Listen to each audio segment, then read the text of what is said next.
Welcome back to our final session for Conclave 2021, held in the ether, on the astral plane. This last session is entitled Constant Chevillon, Modern Martyr, given by His Grace Dr. William Behun, Primate of the United States. His Grace Dr. William Behun is the Archbishop of Wisconsin and Primate for the United States of America for the Apostolic Johannite Church. He received his PhD in philosophy from DePaul University and is the author of The Historical Pivot, Philosophy of History in Hegel, Schelling, and Hölderlin, as well as articles on a wide range of philosophical topics. In addition to his duties within the AJC, His Grace also teaches philosophy in the Chicago area, specializing in ethics and the history of philosophy. So with that, welcome, and I will turn it over to His Grace. Thank you so much, Your Eminence. This is a challenging presentation for me because I'm coming on the heels of so many wonderful presentations this weekend, and this one's going to tend a little bit more towards the dry and deadly. This is a very straightforward historical account, and I even can't claim a whole lot of credit for the work itself, because I'm deeply indebted to a presentation by the Grande Loge Symbolique de France, which this presentation follows in many cases almost word for word in both form and content. So I can't claim that any of the research that went into this is my own. Rather, what I'm doing is gathering and sort of collating the work of others. So I'm deeply indebted to all of those who have done this research for me. Constant Chevillon is an interesting figure in the recent history of the Gnostic Church, and he does stand as the sort of last great modern martyr to Gnosticism. We've talked about early Christian martyrs. We've talked about even the martyrdom of the Cathars during the Albigensian Crusade and so on and so forth. But this is something recent. This is something in living memory. He is officially canonized by the AJC and by other churches. He was canonized officially by the AJC in 2014. And I think it's worthwhile to read the text from the AJC canonization.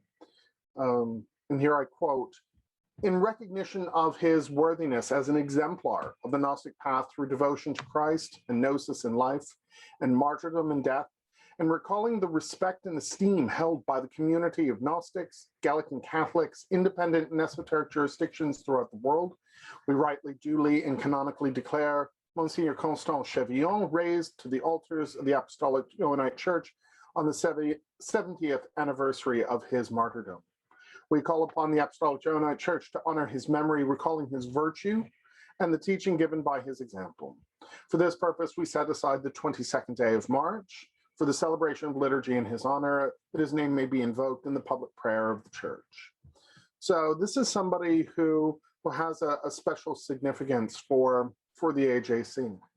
He was an important figure in Egyptian Freemasonry and in Martinism, as well as the patriarch of the Église Gnostique Universelle.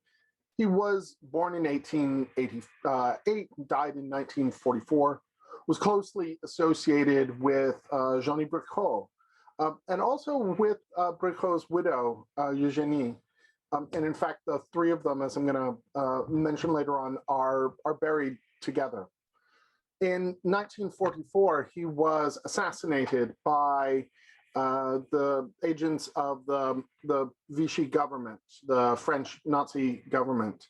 And so he really was martyred very much for his esoteric and religious connections. He was a prolific writer and a a tireless worker in both his secular and spiritual life. Every account that I've ever read is that he was sort of constantly exhausted because he gave himself over to his work with such zeal.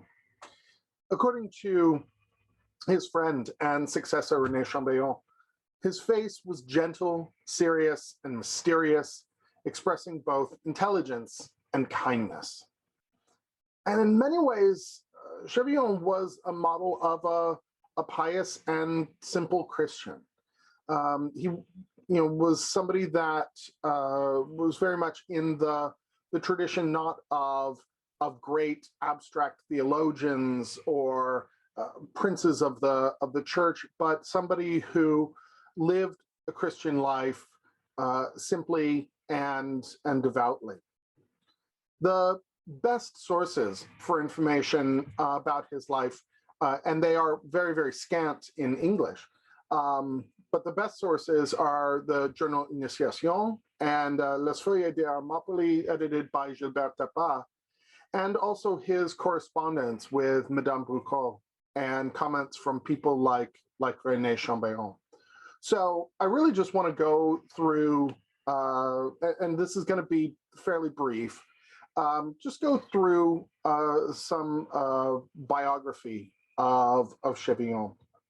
He was born in 1880. I have two different dates in my notes, so I'm suddenly second guessing myself. Somebody can double check my my dates here.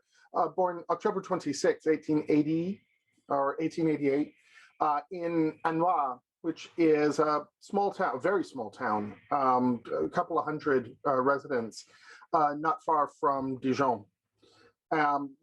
Interestingly, there is a Rue Constant Chevillon in Annois now. So there is a street that is named for him. As is so often the case with great figures, he excelled in school early on despite his family's poverty. His family were poor peasants. Thank you, Cherry, for confirming that the date is 1880, not 1888. So my first first note there was a typographical error on my part. So thank you. So he was, from a very poor family, but he came to the attention of the local schoolmaster and the parish priest, and he studied Latin with the local parish priest, and he seemed destined for the priesthood.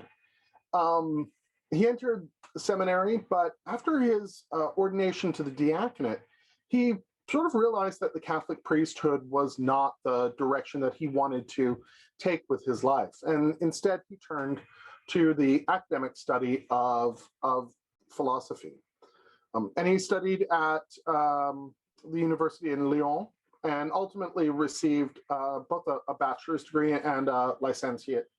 He studied with the French philosopher Arthur Hennequin, and Hennequin is not really well known outside of France, and not really particularly well known within France. But he certainly exerted a profound influence on Chevillon, so much so that he was so attached to his professor that when Professor Hennequin died in 1905, Chevillon left the university. And he got a job working for the Société Générale, and ultimately joined the Banque Nationale de Crédit, where he worked for the rest of his life. So he was a banker, he was a bank administrator in his secular life. He was married in 1906, divorced in 1910. But starting in 1911, there begins a sort of transformation in his life. He created a literary society, or a salon, and he gave talks about art, literature, philosophy. And it was in this same year, in 1911, that he met Jean-Baptiste Roche, who was a a poet and astrologer. And Roche seems to have been Chevillon's entree into the occult world. Prior to this, he does not seem to have any particular occult or mystical leanings, though certainly his interest in religion and philosophy and art. And we've been talking a lot about art, as Monsignor Rosbach has sort of noted, and the intersection between art and Gnosticism this weekend. So this, I don't think, is particularly unusual in this context. He was close to Roche for some time, and according to Madame Bricot, Roche predicted in 1912 not only the outbreak of the First World War, but also the specific manner of death of Constant Chevillon, whom he specifically wrote would die outside, shot. And it is through Roche that Chevillon meets Eugénie Bricot. During the Great War, he fought in the Alsace and later in the Somme. He was seriously injured, was injured twice in his arm. And he suffered the effects of that injury his whole life. Though it certainly didn't cripple him, he lived in a significant amount of pain. After the war, his association with Bricot became even closer. And he really could be honestly described as a kind of disciple of Jean Bricot. Bricot, of course, was the successor to Douanel as the patriarch of the Église Gnostique Universelle, really the first of these the French neo-Gnostic churches, to which many of the current Gnostic churches owe their descent. Bricot initiated Chevillon, but also put him in touch with Papin. So we can see that Chevillon is really plugged into a lot of the really important esoteric and occult currents that are flowing in France after the Great War. So he's right at the heart of that. He is centered in Lyon, but as we're going to say later on, he travels quite extensively, and that's going to be an important part of his esoteric life. He was a Freemason, though we don't know exactly when he was initiated into Freemasonry, probably 1913. We know that in 1919 he received the Martinist SI, and it wasn't until 1921 that he becomes directly involved with the Église Gnostique Universelle. During this time, he really seems to have put an enormous degree of focus into his esoteric work. In 1923, he was elevated to the 95th degree of the Rite of Memphis Mizraim and became Patriarch Grand Conservator of the Rite. So he was operating within what we call Egyptian Freemasonry, in particular the Rite of Memphis and Mizraim. By 32, he had been appointed substitute Grand Master of Memphis Mizraim. The Grand Master at the time was Jean Bricot, and he was designated as Bricot's successor. In 1934, when Bricot dies, February 21st, 1934, Chevillon succeeds him, not just in Memphis and Mizraim, but in a whole range of Rosicrucian, Masonic, ecclesiastical, and esoteric dignities. He becomes Grand Master of the Martinist order, and we're going to talk a little bit about the significance of that, because he represents one particular stream in the Martinist tradition. He becomes Grand Master of the Rite of Memphis Mizraim, the Rector of the Ordre Kabbaliste de Rose-Croix Gnostique, and Patriarch of the Église Gnostique Universelle, as well as the Église Gallican. Interestingly, though he's appointed to the Patriarchate of the EGU and the Église Gallican, he's not yet consecrated as a bishop. And he doesn't receive the episcopate, ironically, until January of 1936. So it's well over almost 2 years before he receives his consecration to fully become the patriarch of the Église Gnostique Universelle and the Église Gallican. He was consecrated by Louis-François Giraud, who was the patriarch of the Église Gallican, was a bishop of the Église Gallican. And he took the name Tau Harmonius. And Tau Harmonius is the name by which he is generally referred in esoteric circles. So when you see the references in the EG calendar or other French-influenced Gnostic churches to Tau Harmonius, we're referring to Constant Chevillon. So I know I'm barreling through this very, very quickly, and I do want to keep this very, very brief, but I do want to sort of follow a brief discursus here, a brief interlude, and talk about the, I think at least, amusingly named Fudosy and Fudofsy, these two organizations that aimed to be umbrella organizations for a number of esoteric groups. Fudosy is the Fédération Universelle des Ordres et Sociétés Initiatiques, the Universal Federation of Initiatic Orders and Societies. That was founded in 1934 by Amorc's Harvey Spencer Lewis and others, and it was formally dissolved in 1951. It specifically excluded Freemasons, and in fact, members of the Fudosy member organizations were forbidden on pain of expulsion to be Freemasons. So there really is, on this one side, a radical split between Rosicrucianism, Martinism, and Freemasonry.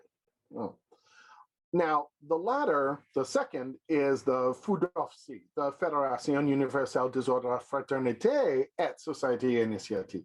And it's an interesting distinction. You can see that these titles are almost identical. The second one being the Universal Federation of Initiatic Orders, Fraternities, and Societies.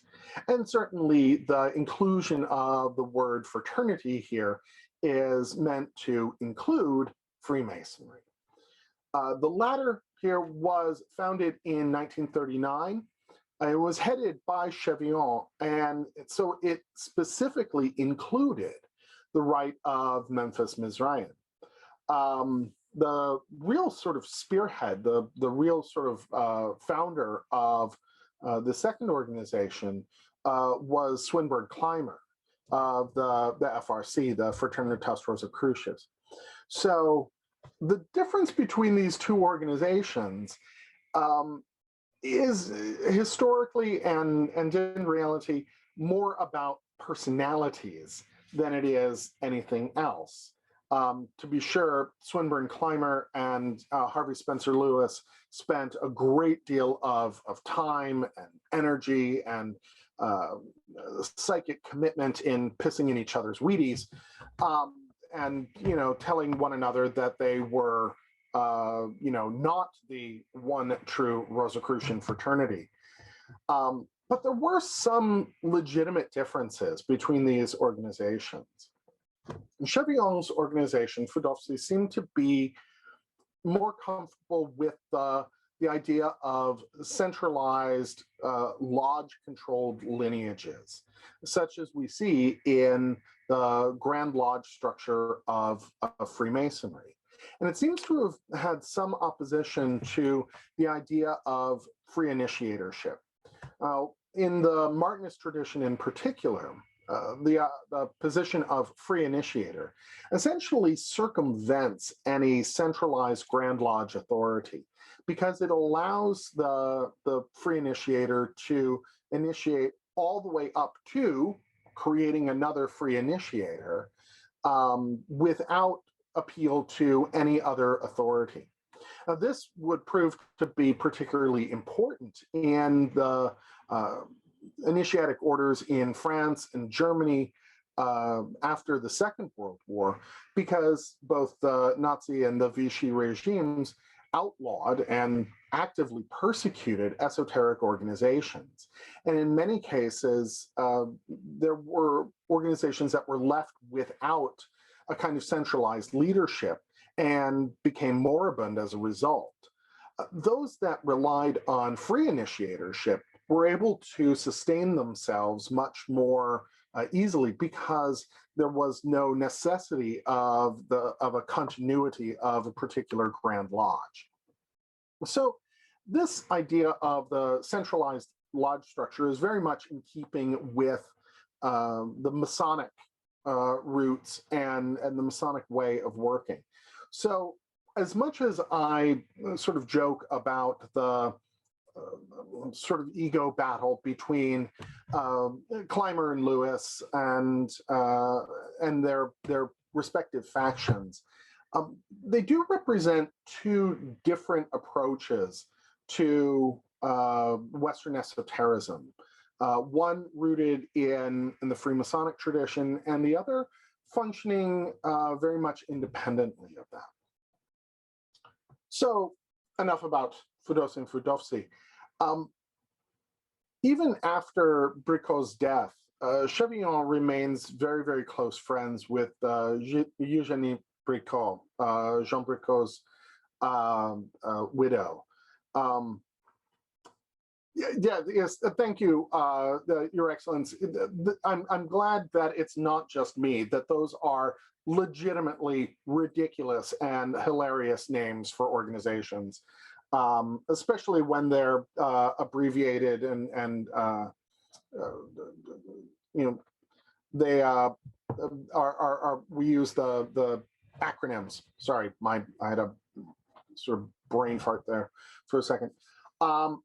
So during this time after Bricot's death, as I said, Chevillon is traveling very extensively all over France, primarily for his secular work, working for the Banque Nationale, and which I guess becomes the Banque Nationale de Commerce et Crédit, and it undergoes a couple of transformations, but he stays at that one organization throughout his career. But this travel allows him to remain in close contact with members of the various orders that he supervises. And it's funny for me to think about this, because this is, you know, within the last 100 years, this is within relatively recent memory. And the idea of, for example, trying to, keep in touch with the members of the AJC, and that requiring me to travel all over North America on a regular basis is kind of staggering to me. I mean, I'm, frequently exhausted just as it is. And I have the wonderful advantages of being able to reach out instantaneously, pick up a cell phone and call somebody, drop somebody an email, post a message on social media. The idea that this would have to be done primarily by phone and by post and by frequent travel all over the country is sort of striking. So he was privileged in that regard, that his work afforded him the possibility of keeping in touch with the various branches of these orders. His work with the Rite of Memphis and Mizraim was, I think, particularly important to him. And the last national convent of the International Sovereign Sanctuary of Memphis, Mizraim, takes place September 2nd, 1939. And this is a momentous day because the very next day, war breaks out in Europe. By June of 1940, the French government has acceded to Germany, and we see the establishment of what's sometimes known as the Vichy government. By August of 1940, the government had explicitly prohibited and dissolved all secret societies, not just Freemasonry, but they explicitly included things like Rosicrucianism and Martinism. And many of the organizations that Chevillon was a member of or headed at this time were explicitly mentioned in Vichy legislation. So we know that he is under scrutiny from the French national militia, that he's somebody that is on their radar. In 1943, he's arrested at work, though he's released the same day.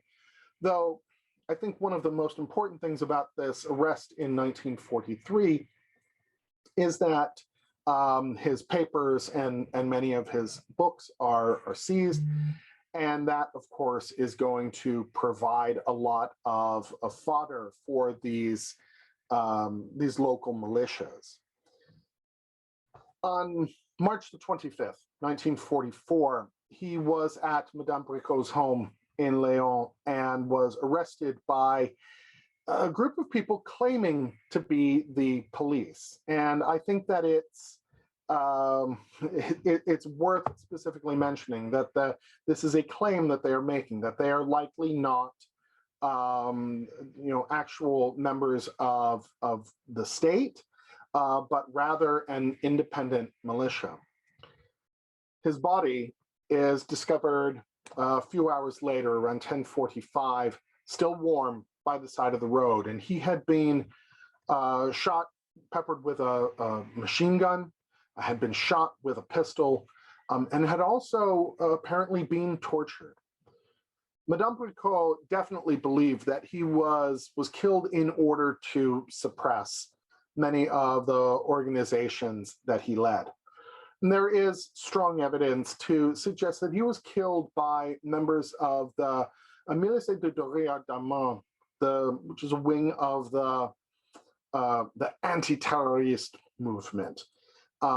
They had a practice of a kind of life for a life, that if one of their own had been killed by members of the resistance, the underground, that they would very publicly take a life in retaliation. And they targeted, of course, Jews, Freemasons, and bankers. And so it makes sense that Chevillon was a prime target. It seems unlikely that Chevillon was particularly politically active. We know that there were notes in his private diaries about his studies of the synarchy, but he certainly does not appear to have been, as some people have suggested, part of a synarchic plot. So this was not a political execution. This was not a political assassination. It was very much a martyrdom. He was buried next to Jean Bricot. And when she died in 1958, Eugénie Bricot was buried in the same cemetery. Chevillon's successor and very, very close friend, René Chambillon, who had the ecclesial name of Tauronatus, had this to say about Chevillon's death. And I wanted to include this because I found these words to be very moving. He said, "Yes, this good, exceptional man, someone you meet only once in a lifetime, died, slain by wickedness and ignorance, like his legendary predecessor Hiram and like his master Jesus." And I found that description of his death very, very poignant. His written works are not terribly extensive, but they're short and incredibly dense. Many of them have not been translated into English, but they are pretty widely available in French. Perhaps his most famous work is Le vrai visage de Freemasonry, the true face of Freemasonry, and also a short text called Et verbum caro factum est. Of course, the word became flesh, which I think very closely associates him with the Johannite and the Johannine traditions. That text was set to be published shortly before his death. And even though it was passed by the Vichy censors, something that I find striking in and of itself, it was never published simply because of a number of bureaucratic issues. Chevillon, I believe, is a true martyr, and somebody who was willing to give his life for the principles that he held dear. And despite the hatred and the violence of the regime under which he lived, he continued to pursue his spiritual goals and to be a help to others on their own journey.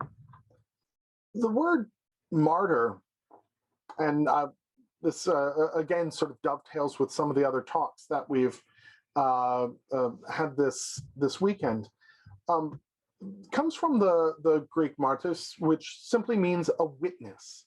And originally it has a very generic sense. Somebody who testifies in court is a martys. But the Christian usage in particular marks a change in the connotation of this word. And we can see this first movement, I think, in its use in the first chapter of Acts, where the goal is to select a replacement for the Apostle Judas, having hanged himself.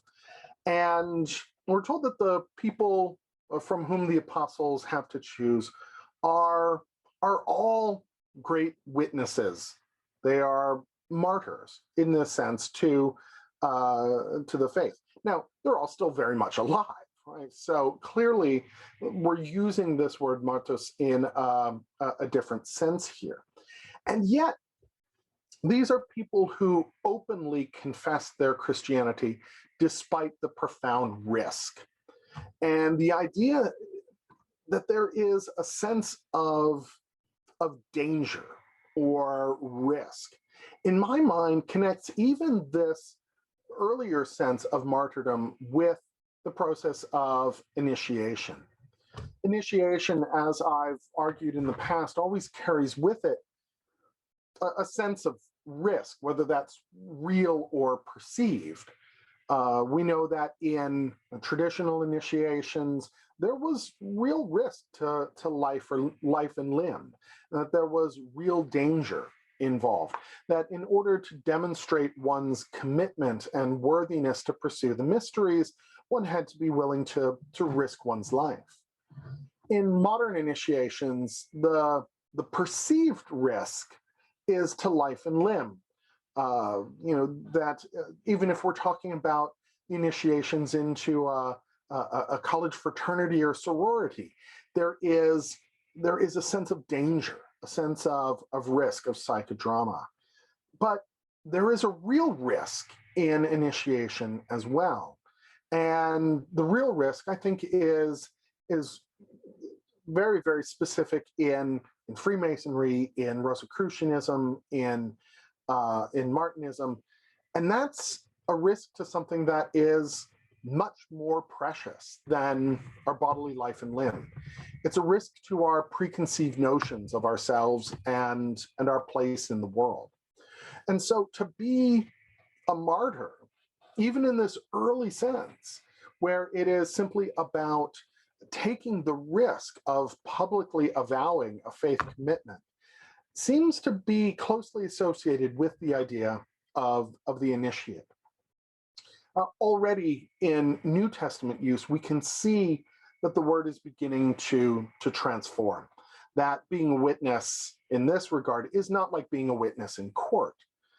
But Eusebius, in the ecclesiastical history, relates a particular story which I think marks the specific usage of the term martyr to designate someone who has given their life for the faith. Now, I'm not suggesting that this is some sort of magical overnight transformation. This is part of an organic shift that's taking place. But he tells the story of the confessors, sometimes referred to as the martyrs, interestingly, of Lyon, precisely the place where Chevillon spends much of his life and faces his death and gains the martyr's crown. In 177, a number of Christians in Lyon are imprisoned and tortured for their faith, but they survive and they are released. And having survived that ordeal, they explicitly refuse the title of martyr and reproach those who apply it to them and say that this is a term that ought only to be applied to those who have made that ultimate sacrifice. And so it's clear that at this point, the term has transformed. So it becomes used in this modern sense of someone who loses their earthly life because of their testimony. The Christian is not permitted to seek martyrdom. St. Gregory of Nazianzus says, it is mere rashness to seek death, but cowardice to refuse it. And I've always been struck by this passage. It seems very Aristotelian to me. When we talk about the Aristotelian virtues, they're always a moderation between two vicious extremes. And when Aristotle talks about bravery, it's the extremes of cowardice on the one hand, but a kind of foolhardiness or rashness on the other hand. The way I describe this in my classes is to say, if we're all sitting in class and somebody walks in the door and rolls a live hand grenade onto the middle of the classroom, and we all, duck for cover, and somebody throws themselves onto that grenade and takes that blast, what they've done there is virtuous. What they've done there is extraordinary. What they've done there is a kind of virtue of courage. If you're sitting alone in a room and somebody rolls in a hand grenade and you jump on the hand grenade, you're not a hero. You're an idiot. So it's one thing to chase after martyrdom. There's no virtue in that, but there's no virtue in being a coward either. There's no virtue in hiding who you are for fear of the persecution of others. The modern Gnostic Christian rarely faces persecution of the sort that we see under Nero or Galerius in the modern world, though we should not doubt that there are places where religious persecution of all kinds proceeds apace, not just for Christians, but for Muslims, for Jews, for Buddhists, for Hindus, for Sikhs, the list goes on and on. The sacrifice of Constant Chevillon is a reminder that the forces of intolerance and hatred will always threaten people of goodwill, whatever their faith. And we honor Chevillon's sacrifice, I think, when we unashamedly live the principles that we've espoused, and when we act in service to God in the person of our fellow human beings, as he did. So thank you very much. It's a very, very brief layout of Constant Chevillon's life. somebody that very much, I think, deserves his place on the ecclesiastical calendar of the AJC. And thank you very kindly. That was excellent. I only had one comment to make myself in the realm of esoteric history. It's interesting that, you know, while he's got you know, successors in office, he doesn't really have successors in lineage. Unfortunately, in some respects, specifically episcopally, off the top of my head, and I could be wrong. You know, I know there were people that carried on after him in Martinism in Memphis, Mizraim, but the question of whether or not he consecrated, he did ordain some deacons, but I think that the question of whether or not he consecrated bishops, there's been dueling claims, and we have a list of an alleged lineage in our succession that comes from Constant Chevillon, but there are different groups. Some groups claim it, and other groups claim, you know, it never happened. There was no evidence for it, so we include it for the sake of completion. So, but I find it interesting because if that's the case, there is, if you'll allow me, I think there is real good reason to believe that he did consecrate Chambillon. okay. Yeah, I think that it would be unusual, I think, for him not to have done so, particularly because he seems to have been keenly aware that he was in danger. Yeah. You know, he had been arrested before, and because he is somebody who thinks about centralized succession as a way of preserving continuity, because you know, of his commitment to the sort of Grand Lodge model of esoteric work. It would very much surprise me if he had not taken the preemptive action of consecrating Chambillon. Yeah, So. I think that, you know, if it does exist, if that thing is accurate, well then, you know, it's something that you know, flows into our stream, and if it doesn't, it also says that you know, that this is a person who now, you know, in eternity belongs to every church that participates in the movement. So if one person has it, they likely all have it, and if nobody has it, there's still a wider kind of participation in that principle. Yeah. Thank you. Tony.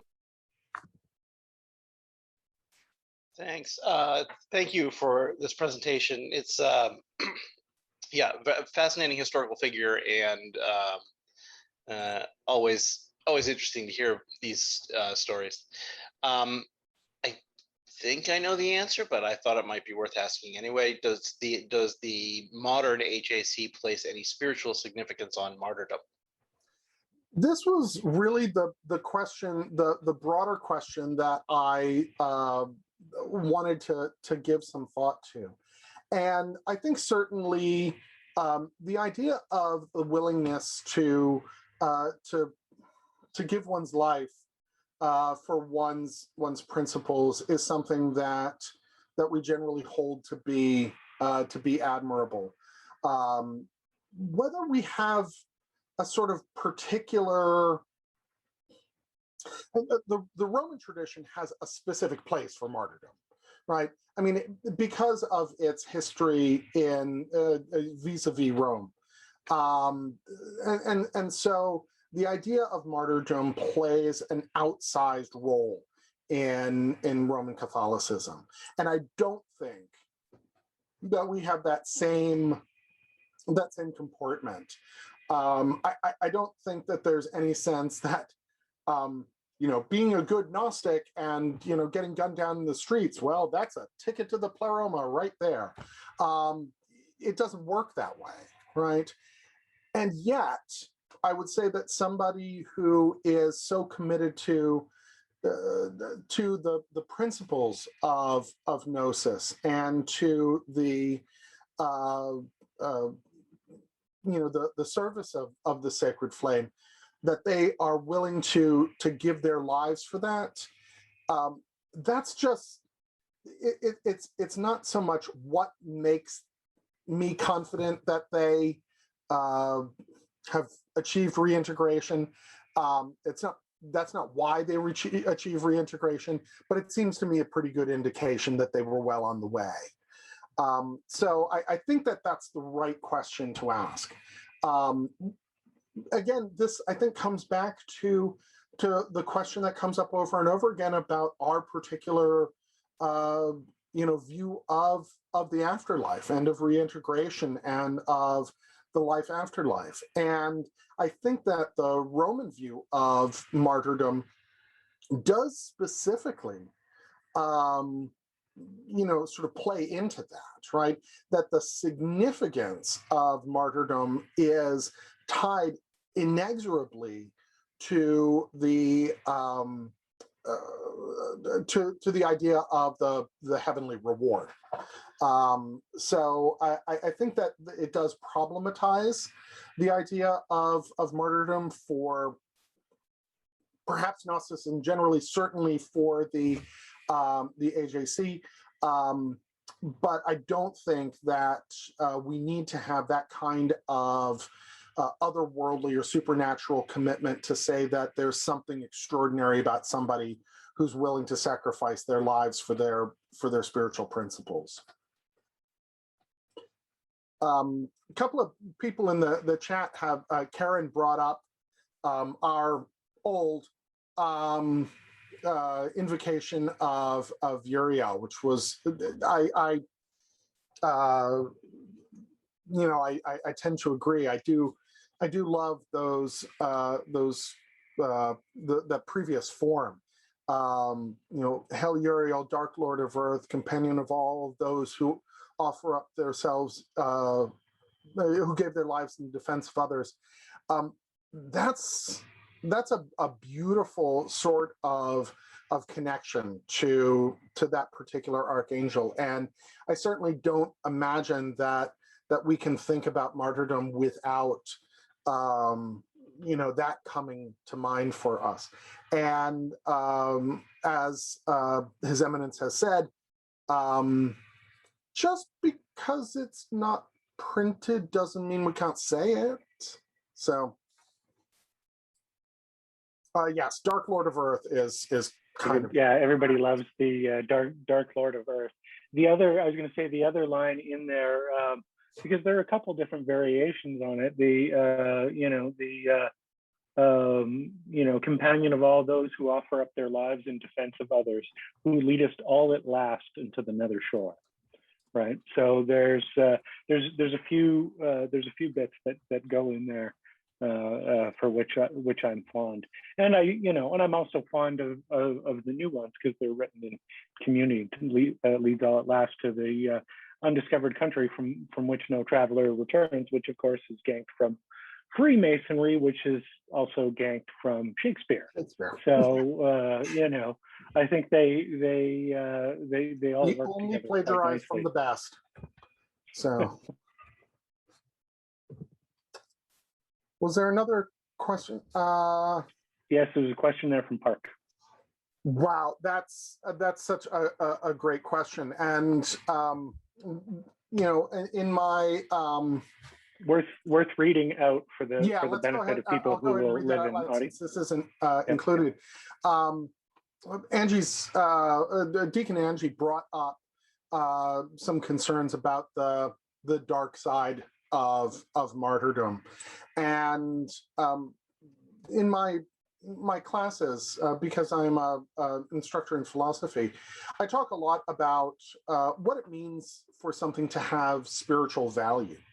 And when we say that something has spiritual value, at its apex, it means that there's something that is more valuable than my continued physical existence.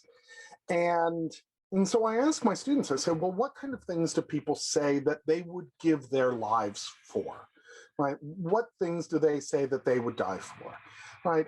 And certainly we say, well, my children, right? I would die for my children. I talk about that. I would die for, the country, right? I would die for the flag, right? Not the piece of fabric, but the principles that the nation represents. And people say that they would die for their faith. But for every person that is willing to, to claim the martyr's crown because they are unwilling to bend in the face of oppression, there's somebody who's willing to fly a plane into a building. And that's daunting. That is disconcerting. And I think that one of that's why I included this proscription from Gregory, that to seek after martyrdom isn't really martyrdom, right? That there's no virtue in seeking after the martyr's crown, but to refuse it when it is presented is mere cowardice. And so I think that can help us think about martyrdom in this positive sense. But that other side of this, the other edge of the blade is always there. And I think it would be a mistake if we were to ignore that. So I'm really glad that was brought up. And it's funny that His Eminence has said, I would die for some prime rib. That's actually the way that I introduce in my class. I say, when we say, what would we die for? And not, oh, it's really hot outside, I would die for a glass of lemonade, right? But what do we say that we would legitimately die for? So Park, you're following up this question. Say more about that. So Park has written, but when it's genuinely presented, when is that an illusion or deception? And I remember a dear friend and colleague, Alfonso Lingus, when he would present papers at philosophical conferences, people would always ask him these wonderful questions. And his response was pretty much always the same. And it sounded like a cop-out, but he was actually absolutely earnest. And he would say, well, obviously, you think you've got something to say about this. So I'd much rather hear what you have to say about this. So I'm gonna pull that on you, Park. What do you think about that idea that there is always this risk of illusion? So sure. I was mostly trying to channel, I think, the concern that I heard from Angie, which was that there is a level in a cultic situation, there is a level of manipulation that goes on. So folks are presented with, if you really care about your own salvation, you're going to fall on the hand grenade. Right. But it isn't actually a rational. That's not actually the situation, and it's not beneficial or appropriate for the person to fall on the hand grenade. Yeah. Yeah, exactly. That's absolutely true, and I think that our contemporary insights into psychology are what make this particularly poignant. It's one thing if we're dealing with, with Chevillon, we're dealing with actual Nazis. We're talking about people who are pretty unquestionably the baddies. So I don't think there's a question of deception there, but there is always that danger of a cultic community presenting the danger of persecution as much greater than it is. And not to delve into politics too much, but we see the claims of Christian persecution in the United States that, you know, Christians are being, once again, being persecuted for their faith. And I don't really think that's true. You know, I think that given the power, the power that mainstream Christianity wields in public life in the United States, it's hard to say that Christians are being persecuted. But that perception of persecution can be a really, really powerful tool of manipulation and powerful tool of control.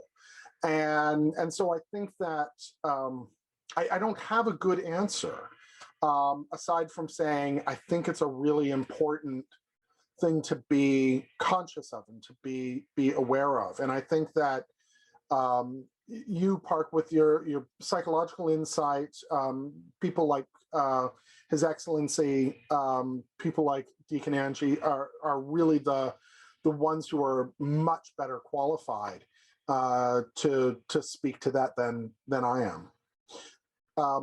His Eminence has a question, but he can't put his hand up. Yeah, I was just gonna, and I've been interrupting people all weekend, so I'm trying to, trying to reduce that. I was just gonna mention, talking about the the dark side of things. It's that same dark impulse that, rather than falling on a grenade, has people, fall on a container of rice pudding and Nike sneakers, right? Because that is seen, something like, for example, the Hellbop, Heaven's Gate cult. That's the reference, right? Where they're going to fall on the rice pudding. Give you a hard time about the reference. Okay, yeah, where they're doing that, where essentially they're just tossing it away. And the other thing you had mentioned, talking about the distinction of confession or confessor versus martyr, that actually develops much in the same way that priest and bishop were kind of not separated in the first 2 centuries as such. Those terms weren't separated, in the beginning between martyr and confessor, but later on through history, you have them develop so that confessor, at least in the West, where Romans and Anglicans and whatnot are concerned, confessor takes on the quality of somebody who suffers greatly for their faith. It doesn't actually die. I think it's called the white martyrdom as opposed to the red martyrdom, is kind of how they describe it. But that's where you get, I think, folks like Edward the Confessor, that and the confessors of Lyon. It's what I mean. Originally, we refer to the martyrs of Lyon, but they don't die. So we now use the term confessors of Lyon. Karen. See, I was chatting earlier, but Bray actually has a comment. Just 1 second. I was thinking about because of course part of my religious history is in our deal faiths, where there was an act of participation and an act of it's like you may actually give your life for this kind of thing in a very real way. And I was thinking about that as you were talking and saying that the combination that you were making of it being silly and also being meaningful was something that I really recognized that I had to deal with. Like, it's silly for me to sit here and put myself in this position where I could absolutely die just because somebody is telling me to. And yet the act of my doing that takes on much better meaning. And I think that it also speaks a little bit to this question about how is it that we know that what we're doing is along the right lines. And it's something that I've also had to deal with personally recently in choices that I've made to potentially travel overseas and help and things like that, where my life might be on the line with that. And I think that when we are able to get past fear, when we're able to approach things from a religious context where we're not scared of the outcome, that creates a certain amount of clarity there. And actually, I think that it extends beyond that as well. Like, I remember when I was younger, I ran an ISP, and one of the clients went under indictment with the SEC. And I didn't realize at the time that as they roll in hard, and everybody is, I mean, it's a big deal. And I was very scared about, potential threats that were being made of me and things like that. And my father said, you have to make yourself okay with whatever that eventuality is, or else you're not able to think about it clearly enough to choose. If all that you're doing is reacting and scared and giving into something and not able to actually do something, you're not acting in the world. You're not efficacious in the world in any way, shape, or form. When you've made yourself okay with that, they roll in and say, I'm going to take your life away and put you in jail. Fine, I'm okay with that. We're going to do this to you. We're going to take things that you have. We're going to take things that you don't have. We're going to destroy your family. We're going to, pepper spray your name, whatever it is. That was pretty scary. Once you've made yourself okay with that, you can choose in a different way. And I wonder if part of initiation, and the fact that initiation, the third degree of most all initiation, deals with death explicitly, doesn't have something to do with confronting that fact, making yourself okay with those things in general. I ran across this meme that the other day that was what if equals fear, and even if equals faith. And for some reason that hit me kind of hard that day. Yeah. Anyways, just some random thoughts there and things. Thank you. Yeah. But yeah. Spot certainly on. people would look at much of what I do and say, well, you're tempting death. And in fact, His Eminence has told me as much. But and he may be right.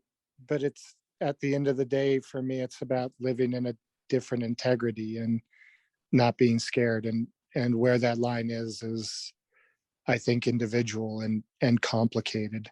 But we benefit nothing from it in fear. Yeah. So anyways, sorry. Thank you.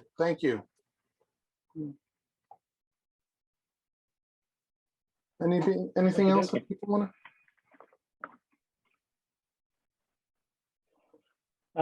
Yeah, if that's all, then what we'll do is we'll take a break. We've got about roughly about 2 hours, and yes, that was a very excellent presentation. And one of the things that